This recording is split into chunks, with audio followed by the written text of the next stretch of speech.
Hello and welcome to SST only. So last lesson में हमने देखा था कैसे हाइड्रोलिक स्ट्रक्चर जो एंशियंट इंडिया में थे वो इंपॉर्टेंट रोल प्ले करते थे वाटर को प्रिजर्व और कंजर्व करने में। और इसके कुछ एग्जांपल्स देखे थे जो एमसीक्यू के पॉइंट ऑफ व्यू से काफ़ी इंपॉर्टेंट हो जाते हैं, फैक्चुअल इन्फॉर्मेशन के पॉइंट ऑफ व्यू से। आज जो हमारा मेन टॉपिक है वो है वाटर डैम्स। क्या डैम्स हैं और कैसे ये हेल्प करते हैं हमको वाटर को कंजर्व करने में और वाटर को मैनेज करने में, बिकॉज वाटर जो है वो काफ़ी स्कार्स एक रिसोर्स है।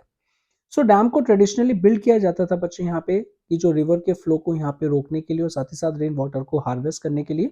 और उसके बाद ये जो हमने डैम बनाया जो वाटर को स्टोर किया है, और वो स्टोर जो यहाँ पे वाटर है उसको हम लेटर ऑन एग्रीकल्चर फील्ड्स को इरिगेट करने के लिए यूज करते थे। अब इन्हीं से रिलेटेड जो आज की टाइम की यूटिलिटी है ना डैम्स की, वो भी सेम है। फॉर एग्जांपल हम इरिगेशन के लिए यूज करते हैं, इरिगेशन के साथ साथ हम यहाँ पे डैम्स को इलेक्ट्रिसिटी जनरेशन के लिए यूज करते हैं। सर हम डोमेस्टिक और इंडस्ट्रियल यूसेज के लिए यूज करते हैं। सर किसी रिवर पे अगर ज़्यादा यहाँ पे आसपास में वो reverse during the rainy season flood create करती है तो उसको स्टॉप करने के लिए हम यहाँ पे डैम को क्रिएट करते हैं। अब ये जो डैम क्रिएट हो गया वहाँ पे रिक्रिएशनल एक्टिविटीज मीन्स एंटरटेनमेंट का भी यहाँ पे पूरा स्कोप होता है। सर इनलैंड नेविगेशन होता है। Inland navigation means for example अगर कोई यहाँ पे रिवर है और एक बड़ा सा डैम यहाँ पे बन गया है, सो उसके अलोंग में ए पॉइंट है बी पॉइंट है, तो वहाँ पे इनलैंड नेविगेशन यानी कि सर वहाँ पे हम बोट को यूज़ करके या फिर छोटे मोटे यहाँ पे और छोटी यहाँ पे जो आर्टिफिशियल बोट्स हो गई या फिर जो मैकेनाइज बोट्स हो गई या फिर जो नॉर्मली यहाँ पे मैनुअल बोट्स हो गई, उनको यूज़ करके हम कम्युनिकेशन को भी करते हैं। इवन फिश ब्रीडिंग के लिए भी ये डैम्स को यूज़ किया जाता है। तो जो डैम्स का जो यूसेज है वो ना मल्टी फोल्ड है यानी मल्टी डायमेंशनल यूसेज है। इसीलिए बच्चे यहाँ पे इसको डैम को बोला जाता है कि वो मल्टीपर्पज प्रोजेक्ट्स के अंडर में आता है। फॉर एग्जाम्पल अगर हम कुछ इंपॉर्टेंट की बात करेंगे यहाँ पे, हाइडल पावर प्रोडक्शन और इरिगेशन के लिए जो कौन कौन से डैम है वो सतलज ब्यास रिवर बेसिन पे बना हुआ डैम है। Next is the Bhakra Nangal project जो है वो हाइडल पावर भी जनरेट करता है और इरिगेशन के लिए भी उस डैम को यूज किया जाता है। सर फ्लड कंट्रोल के लिए कौन सा है, हीराकुंड, जो कि यहाँ पे महानदी बेसिन पे लोकेटेड है। अब महानदी साउथ वाली यहाँ पे जो पेनिनसुलर रिवर्स की बात करेंगे, महानदी गोदावरी कृष्णा कावेरी, और जो सतलज रिवर है वो इंदस वाला यहाँ पे प्रोजेक्ट की हम यहाँ पे बात कर रहे हैं, इंदस रिवर की हम यहाँ पे बात कर रहे हैं। अब इस इमेज को अगर आपने समझ लिया तो सारी की सारी आपको पता चल जाएगा कि डैम्स के एक्चुअल में क्या क्या यूसेज हैं, क्या क्या चैलेंजेस हैं, सारी चीज़ें यहाँ पे। ठीक है, तो फर्स्ट ऑफ ऑल अगर हम बात करेंगे बच्चे तो ये वाटर को सप्लाई करेगी ऑब्वियसली। यहाँ पे जो डैम हमने बनाया हुआ है, सो डैम क्या करेगा, फॉर एग्जाम्पल ये कोई यहाँ पे एक मेन स्ट्रीम है जिसको हमने एक डैम बना रखा है, और डैम वाटर सप्लाई करेगा आसपास वाले एरियाज में, और साथ ही साथ ये एनर्जी जनरेशन का भी एक ऑप्शन बनता है यहाँ पे। ठीक है, एनर्जी जनरेशन के साथ साथ बच्चे यहाँ पे क्या होगा कि सर हाइड्रो इलेक्ट्रिसिटी को भी हम यहाँ पे जनरेट कर सकते हैं। सर दूसरी चीज़ यहाँ पे क्या हो सकती है बच्चे यहाँ पे कि सिंपली सर हम फिशरीज के लिए भी इसको यूज़ कर सकते हैं। फॉर एग्जांपल अगर आप ये देख रहे होगे कि वाटर को हम इरिगेशन के लिए यूज़ कर रहे हैं यहाँ पे। अब प्रॉब्लम ये है कि सर जितने भी डैम्स हम देख रहे हैं ये पॉजिटिव से ज़्यादा उसके ना यहाँ पे कुछ नेगेटिव्स भी हैं, ज़रा समझिए यहाँ पे क्या है। For example sedimentation. अब यहाँ पे जो रिवर्स के साथ जो नॉर्मल सेडिमेंट्स आते हैं, जो अगर कोई नॉर्मल रिवर है तो वो अपने साथ फ्लो करके लेके जाती है, लेकिन अगर आपने एक बार डैम बना दिया है तो ये जितने भी सेडिमेंटेशन है वो डैम के आसपास आके यहाँ पे रुक जाएंगे और वो आगे नहीं बढ़ पाएंगे। तो ये बहुत ही ज़्यादा इंपॉर्टेंट आस्पेक्ट है। होगा क्या इसके साथ साथ, सेडिमेंटेशन यहाँ पे टाइम के साथ साथ एक्यूमुलेट होते जाएंगे रिवर्स के साथ साथ, और वो जो डैम है उसकी एक्चुअल हाइट जो है वो कम कर देंगे क्योंकि यहाँ पे सेडिमेंट्स भर गए हैं उसमें यहाँ पे। ठीक है जी। और जो हमने ये देखा है कि डैम को हम रिक्रिएशन के लिए भी यूज़ करेंगे। अब होता क्या है बच्चे यहाँ पे, ये सब इस तरीके की चीज़ें यहाँ पे हो जाएंगी, तो सर हमको यहाँ पे जो नेचुरल फ्लो है, सर यहाँ पे जो रिवर का नेचुरल फ्लो है उसको भी वो इम्पैक्ट करेगा। दूसरा चीज़ यहाँ पे बच्चे ये देखने को मिला है कि सर जो पीपल्स आसपास एरिया में रहते थे, अगर हम डैम को बिल्ड करेंगे तो उनको भी यहाँ पे डिस्प्लेस किया जाएगा। साथ ही साथ अगर हम एक्सेसिव यहाँ पे इरिगेशन को यूज़ करेंगे तो जो सैलिनिटी की प्रॉब्लम है, वाटर लॉगिंग की प्रॉब्लम है, वो भी इंक्रीज हो जाएगी यहाँ पे। सर जो फिशरीज वाला यहाँ पे जो था कि नॉर्मल रिवर्स में वो लोग फिशरीज करते थे यहाँ पे, तो उनकी भी लाइवलीहुड यहाँ पे लॉस ऑफ लाइवलीहुड हो जाएगी। और फॉर एग्जाम्पल इमेजिन करके देखो, ये स्टेट ए है, दैट इज स्टेट ए जहाँ से रिवर आ रही है, और ये स्टेट बी जहाँ पे रिवर जा रही है। तो ये जो ऊपर वाला है ये अपर राइपेरियन स्टेट होगा और नीचे वाला डाउन राइपेरियन स्टेट होगा, या डाउन स्ट्रीम होगी। तो अगर किसी अपर वाला जो स्टेट है उसने एक डैम बना दिया है तो लोअर राइपेरियन स्टेट्स को यानी लोअर वाले स्टेट्स को उनको कम पानी मिलेगा, जिसकी वजह से काफ़ी ज़्यादा प्रॉब्लम हो सकती है, और इसकी वजह से बच्चे ट्रांस बाउंड्री वाटर कंपटीशन भी हो जाएगा या फिर कॉन्फ्लिक्ट भी देखने को मिलता है। ठीक है, तो ये सारी चीज़ें यहाँ पे आ जाएंगी। इवन जो दैट इज सिंपली अगर आप एक्वेटिक लाइफ देखोगे तो वो भी काफ़ी ज़्यादा यहाँ पे इम्पैक्ट होगी, क्योंकि जो फिशरीज़ हैं वो भी प्रॉपर तरीके से ब्रीड नहीं कर पाएंगी यहाँ पे, क्योंकि वो नॉर्मली रिवर्स के अलॉन्ग में यहाँ पे ब्रीड करती थी, लेकिन अब आपने डैम बना दिया आर्टिफिशियल एक, उसको यहाँ पे बैरियर लगा दिया है, तो वो माइग्रेट नहीं कर पाएंगे एक जगह से दूसरी जगह, तो वो भी काफ़ी इंपॉर्टेंट कंसर्न है। कुछ और इमेजेस दे रखी हैं, और इमेजेस के साथ जब भी यहाँ पे इससे रिलेटेड कंटेंट आएगा तो मैं आपको ये इमेजेस को रेफर करूंगा। तो अब आते हैं नेक्स्ट पे। जवाहरलाल नेहरू ने डैम्स को बोल रखा है कि वो टेम्पल्स हैं मॉडर्न इंडिया के। तो अब ऐसा क्या है इसमें जो उन्होंने टेम्पल्स को बोला है कि ये जो डैम्स हैं, तो वेरियस डैम्स को बिल्ड किया गया था आफ्टर इंडिपेंडेंस, बिकॉज ब्रिटिशर्स के टाइम पे तो एक्टिविटी थी वो काफ़ी ज़्यादा कम थी इंफ्रास्ट्रक्चरल डेवलपमेंट का।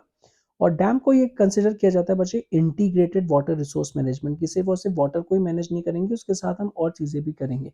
फॉर एग्जांपल हम हाइड्रो इलेक्ट्रिसिटी को भी जनरेट करेंगे, हम फिशरीज को भी करेंगे, रिक्रिएशनल एक्टिविटीज़ को भी यहाँ पे हेल्प करेंगे, तो so on and so fourth अलग अलग चीज़ें हम करेंगे, इसलिए सारी चीज़ें इंटीग्रेटेड है और हमारे नेशनल डेवलपमेंट और प्रोग्रेस के लिए काफ़ी ज़्यादा इंपॉर्टेंट है बच्चे यहाँ पे। ठीक है सर, ये चीज़ और भी यहाँ पे इंपॉर्टेंट रोल हो जाती है, बिकॉज कॉलोनियल पास्ट में हमारे पास जो इंफ्रास्ट्रक्चर डेवलपमेंट था बहुत ही ज़्यादा कम था।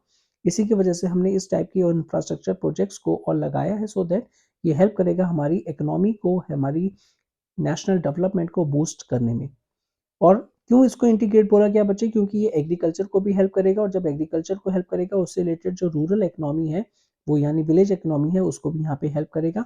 नॉट ओनली दिस, किसी एरिया में अगर डैम है तो वो इंश्योर करेगा कि सर यहाँ पे इंडस्ट्रियलाइजेशन की जो डिमांड आ रही है उसको यहाँ पे फुलफिल कर पाए, चाहे वो वाटर की हो और चाहे वो इलेक्ट्रिसिटी की हो। तो वाटर तो वो डायरेक्टली प्रोवाइड करवा पाएगा, और इलेक्ट्रिसिटी वो हाइड्रो इलेक्ट्रिसिटी जनरेशन के थ्रू प्रोवाइड करवा पाएगा। तो इसीलिए बच्चे ये अर्बन इकोनॉमी में भी काफ़ी ज़्यादा इंपॉर्टेंट हो जाता है।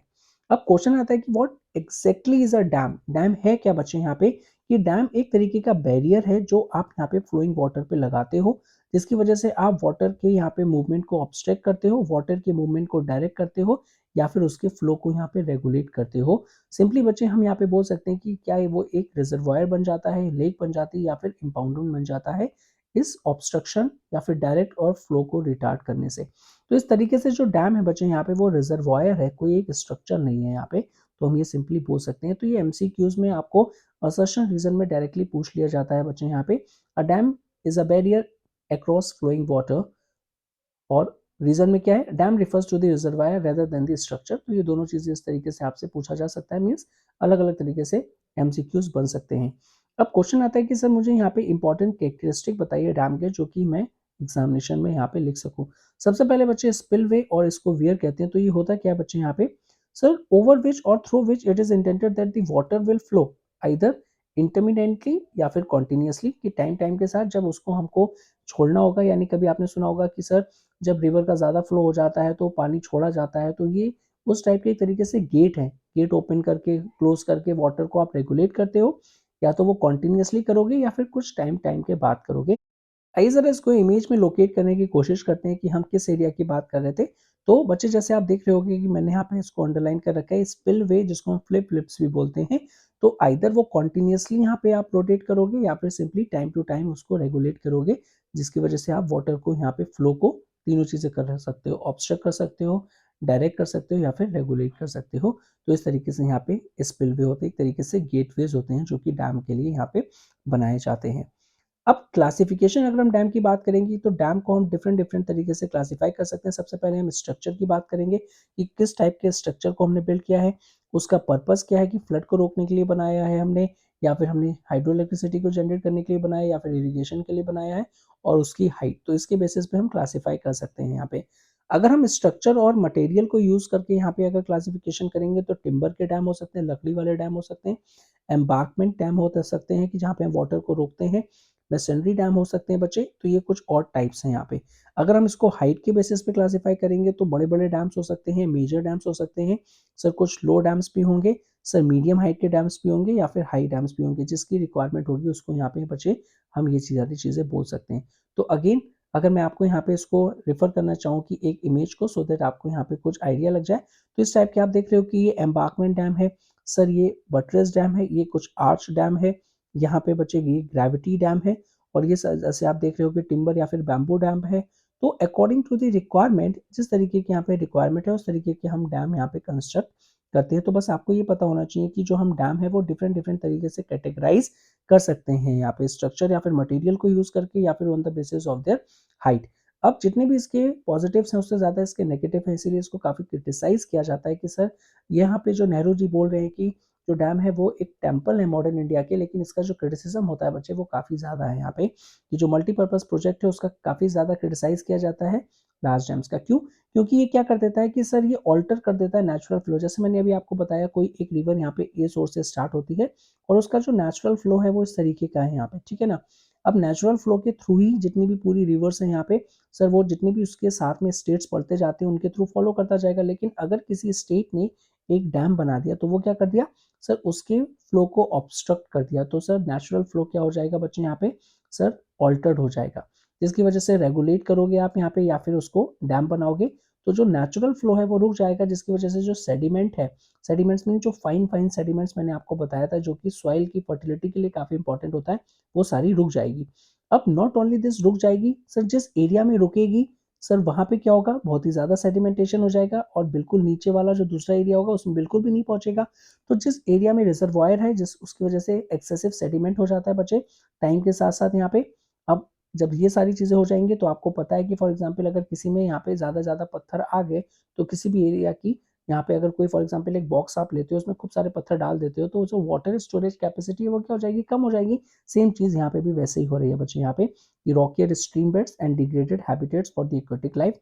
और नॉट ओनली दिस, अब ये एक्वेटिक लाइफ के लिए भी काफ़ी ज़्यादा यहाँ पे नेगेटिव इम्पैक्ट पड़ता है इसको। तो सबसे पहला जो पॉइंट है वो है आपको ऑल्टर्ड नेचुरल फ्लो, कि नेचुरल फ्लो यहाँ पे वाटर को ऑब्स्ट्रक्ट कर देता है। सेकंड इज एक्सेसिव सेडिमेंटेशन की वजह से यहाँ पे क्या हो जाता है सर वो ज़्यादा से ज़्यादा एक्यूमुलेशन हो जाता है जो दोनों ही एक्वेटिक लाइफ के लिए और यहाँ पे बच्चे जो एक्चुअल में यहाँ पे जो रिवर का बेड है वो भी यहाँ पे काफ़ी ज़्यादा प्रॉब्लमेटिक आ जाता है। Next is aquatic fauna migration. For example अगर यहाँ पे ये डैम नहीं होता तो जो अगर कोई भी फिश होती है यहाँ पे या पे कोई भी यहाँ पे बर्ड है या कोई भी चीज़ और है बच्चे यहाँ पे सर वो ईजिली यहाँ पे सर माइग्रेट कर सकता था यहाँ पे, लेकिन अब डैम की वजह से यहाँ पे वो माइग्रेट नहीं कर पाता है। फॉर एग्जाम्पल अगर हम फिश की बात करेंगे तो ब्रीडिंग के लिए काफ़ी ज़्यादा इंपॉर्टेंट होता है बच्चा माइग्रेशन, लेकिन अगर हम डैम्स बना देते हैं तो उसको हम रोक देते हैं यानी ऑब्स्ट्रक्ट कर देते हैं फिश का माइग्रेशन, जिसकी वजह से यहाँ पे जो फिश है वो माइग्रेट नहीं कर पाती है बच्चे यहाँ पे, ठीक है। और माइग्रेशन का जो चैलेंज है स्पेशली जो स्पॉनिंग फिश है वो उसके लिए काफ़ी ज़्यादा स्ट्रेंज है यानी काफ़ी ज़्यादा एक्सट्रीम चीज़ हमको देखने को मिलती है। और नेक्स्ट अगर हम चलेंगे यहाँ पे vegetation in the soil submergence. अब इसका मतलब क्या हुआ सर, इसका मतलब ये हुआ कि जो भी डैम बन रहा है जिस एरिया में तो वहाँ पे हो सकता है फॉरेस्ट होगा, यहाँ पे ग्रासेस होंगी, वो क्या हो जाती हैं सबमर्ज हो जाती हैं। और सबमर्ज होने के साथ साथ बच्चे यहाँ पे क्या हो जाता है कि सिंपली कि जितना भी फ्लड प्लेन एरियाज वाला है यानी जो भी वेजिटेशन और जो सॉइल है बच्चे वो फ्लड प्लेन से यहाँ पे भर जाती है, जिसकी वजह से जो भी वेजिटेशन और जो सॉइल होती है वो स्लोली एंड ग्रेजुअली डिकम्पोज होना स्टार्ट हो जाती है और जिसकी वजह से वो हार्मफुल गैसेस को रिलीज करेगी जिसको हम यहाँ पे ग्रीन हाउस गैसेस भी यहाँ पे बोलते हैं। सर वेरियस एनवायरमेंटल मूवमेंट इसके लिए यहाँ पे होते हैं, फॉर एग्जांपल नर्मदा बचाओ आंदोलन जो नर्मदा रिवर पे है और टिहरी डैम आंदोलन। अब ये होते क्यों हैं? क्योंकि सर डैम की वजह से एक और चीज़ होती है जिसका नाम है लार्ज स्केल डिस्प्लेसमेंट, क्योंकि जहाँ पे डैम बनेगा उसमें आसपास वाले जितने भी एरिया में रहने वाले लोकल पीपल होंगे उनको वहाँ पे हटाया जाता है, यानी लोकल कम्युनिटीज़ को हटा के दोबारा से यहाँ पे उनको कहीं और रिलोकेट किया जाता है, लेकिन उसकी हटाने की वजह से उनकी लाइवलीहुड हो गई और जो पुराने जनरेशन से वो रह रहे थे उनको अपना घर छोड़ के दूसरे घरों में जाना पड़ता है, दूसरे एरियाज़ में जाना पड़ता है। तो ये भी काफ़ी ज़्यादा इंपॉर्टेंट एक नेगेटिव इम्पैक्ट देखने को मिलता है। तो होता क्या बच्चों, एक तरीके से अगर देखा जाए कि सर ये जो लोकल पीपल्स है नेशनल डेवलपमेंट और नेशनल बेनिफिट के लिए इनको अपने रिसोर्सेज का सेक्रीफाइस करना पड़ता है, जिसकी वजह से इनके लिए जो एक्चुअल कॉस्ट आती है वो काफ़ी ज़्यादा आती है। अगर लोकल्स बेनिफिट नहीं हो रहे हैं सर इन डैम से तो कौन हो रहा है, क्योंकि आपने तो बताया था कि जो डैम है वो आसपास के एरिया में क्या लेके आएगा, प्रॉस्पेरिटी लेके आएगा, वहाँ के लोगों के लिए काफ़ी ज़्यादा एक पॉजिटिव डेवलपमेंट है। तो कौन फायदेमंद होता है एक्चुअल में, जो लोकल पीपल्स तो होते नहीं, उनको तो डिस्प्लेस किया जाता है।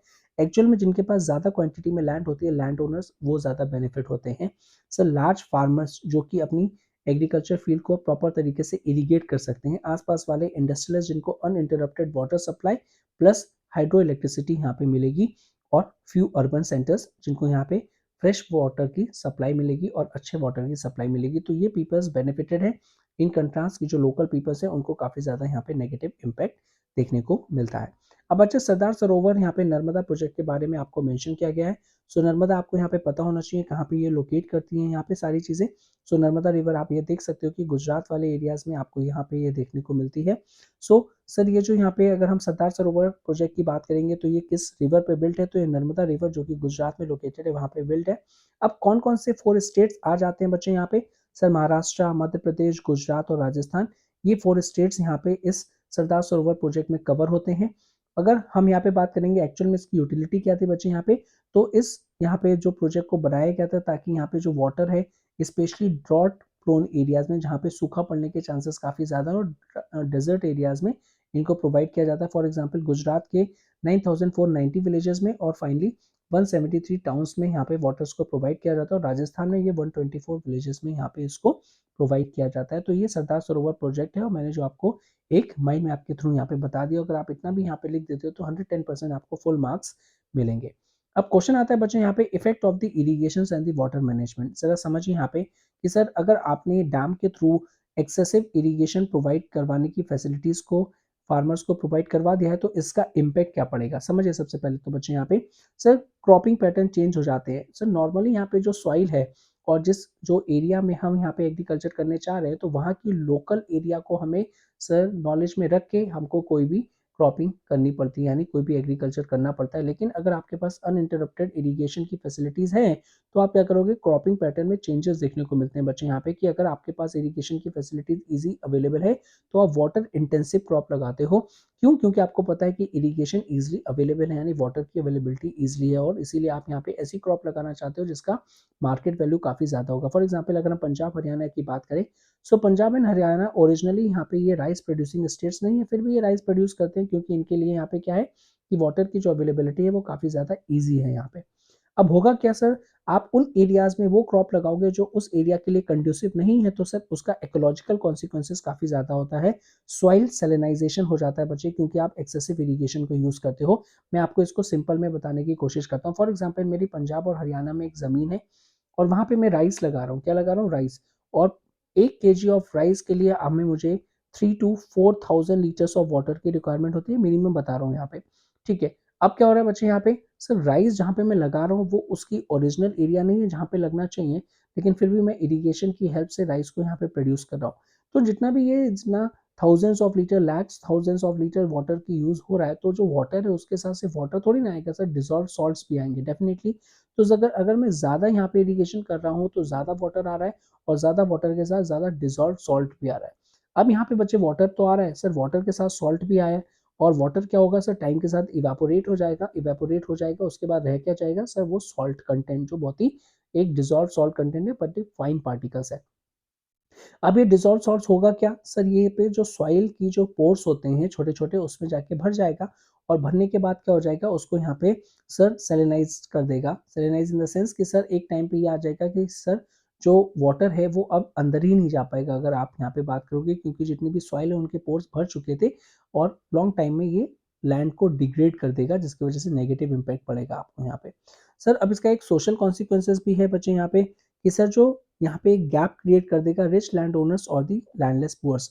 अब जिनके पास ज़मीन है वो तो अच्छे से यूज़ कर पाएंगे यहाँ पे इस टाइप की इरिगेशन फैसिलिटीज़ का, लेकिन जिसके पास अपनी ज़मीन ही नहीं है तो वो ज़्यादा से यूज़ नहीं कर पाएंगे। नॉट ओनली दिस बच्चे, यहाँ पे सर कॉन्फ्लिक्ट भी स्टार्ट हो जाएंगे with in the people. Sir ये भी देखा गया कि जो डैम है बच्चे वो कॉन्फ्लिक्ट क्रिएट करता है अमंग द पीपल्स, क्योंकि जो वाटर रिसोर्सेज है बच्चे यहाँ पे वो बहुत ही ज़्यादा स्कार्स होते जा रहे हैं और जो रिक्वायरमेंट है वो बहुत ही ज़्यादा यहाँ पे बढ़ती जा रही है। मैंने आपको एक एग्जाम्पल दिया था कि सर एक एक ए एरिया है और एक बी एरिया है। फॉर एग्जांपल एक ए स्टेट है एक बी स्टेट है और इन दोनों के बीच में यहाँ पे एक तरीके से यहाँ पे इतना गैप है और यहाँ पे कोई रिवर अगर ओरिजिनेट करती है तो वो ए से भी जाती है बी से भी जाती है। लेकिन अगर कोई ए यहाँ पे एक रिवर पे डैम बना देता है जिसकी वजह से जो वाटर की अवेलेबिलिटी है बी पे वो काफ़ी ज़्यादा क्या हो जाती है, लेस हो जाती है। तो इसीलिए यहाँ पे जो बी है वो ए पे क्या करेगा बच्चे, यहाँ पे काफ़ी ज़्यादा ये सब कॉन्फ्लिक्ट्स देखने के चांसेस देखने को मिलते हैं।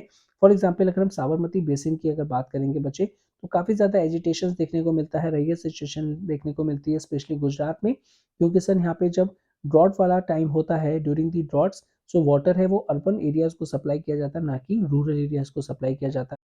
नेक्स्ट है बच्चे inter state water dispute. Inter state और इंट्रा स्टेट का मतलब क्या होगा, intra state means with in the state. For example कोई एक स्टेट है इसका डिफरेंट डिफरेंट रीजन की बात करेंगे तो इंटर स्टेट डिस्प्यूट जैसे अभी हमने साबरमती केस में देखा कि अर्बन एरियाज़ को सप्लाई जा रही है, रूरल एरियाज़ को नहीं जाती है।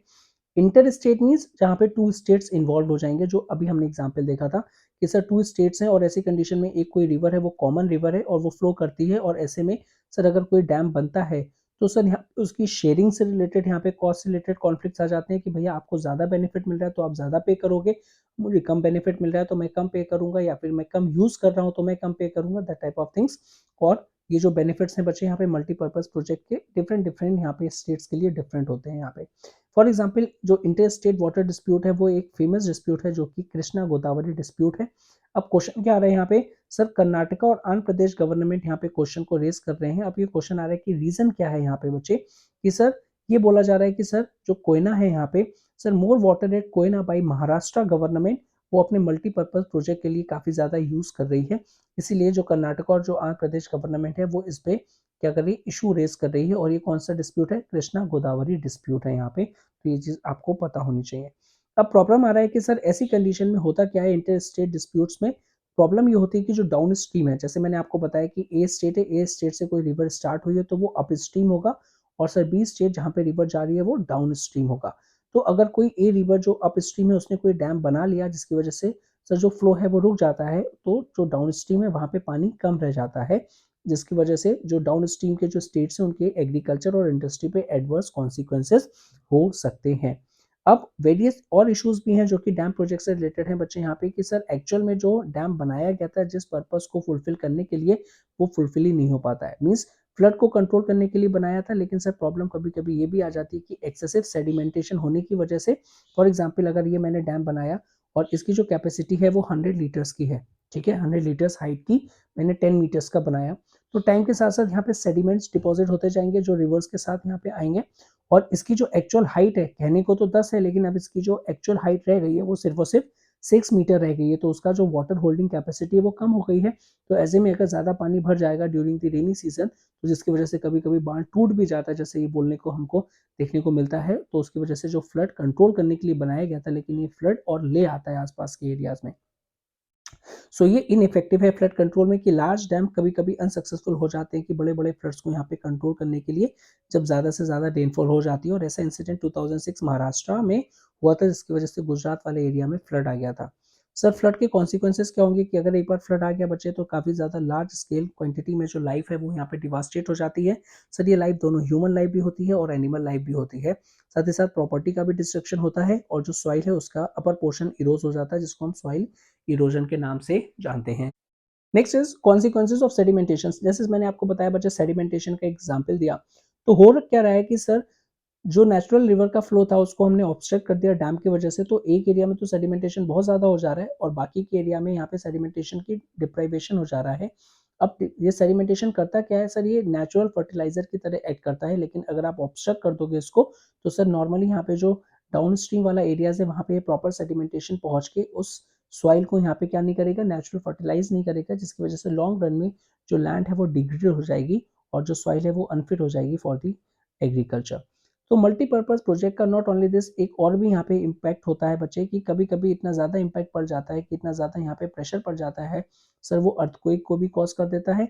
सर अगर इसको प्रॉपर तरीके से हम यहाँ पे चैनलाइज नहीं करते हैं, तो वाटर बॉर्न डिसीजेज जो हैं, जैसे मलेरिया हो गया, कॉलरा हो गया, द टाइप ऑफ थिंग्स भी स्प्रेड हो सकती हैं यहाँ पे। और जो पेस्ट और जो पॉल्यूशन है वो भी काफ़ी ज़्यादा देखने को मिलता है, कि अगर हम लोग जितना भी यहाँ पे फॉर एग्जांपल कोई एग्रीकल्चर फील्ड है और जो फर्टिलाइज़र है हम एक्सेसिव यूज़ कर रहे हैं, और वाटर जब बारिश हुई तो वाटर रन ऑफ हो गया, जिसकी वजह से सारा यहाँ पे जो फर्टिलाइज़र एक्स्ट्रा था वो यहाँ पे डैम्स में चला गया, और डैम्स की जो वाटर सप्लाई है वो घरों में है, तो ये काफ़ी ज़्यादा नेगेटिव इम्पैक्ट हो सकता है बच्चे।